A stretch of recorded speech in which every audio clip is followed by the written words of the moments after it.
అంతర్జాతీయ మహిళా హింసా నిర్మూలన దినోత్సవం సందర్భంగా మగవారమైనటువంటి మేము ప్రతిజ్ఞ చేస్తూ ఉన్నాం. మగవారమైన మేము ఆడపిల్లల పట్ల,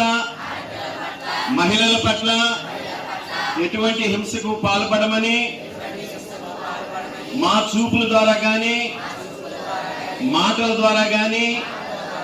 శారీరకంగా కానీ, మానసికంగా కానీ వారిని బాధించమని, లింగ వివక్షతను చూపమని, కుటుంబంలో కానీ బయట కానీ మహిళల పట్ల అమర్యాదగా ప్రవర్తించనని, ఆడపిల్లల పట్ల లైంగిక వేధింపులు, వరకట్న వేధింపులు చేయనని, నేను పనిచేస్తున్న ప్రదేశాల్లోనూ, నేను చదువుకుంటున్న విద్యా సంస్థల్లోనూ మహిళల పట్ల, బాలికల పట్ల మర్యాదగా ఉంటూ వారికి అన్ని విధాల సోదర భావంతో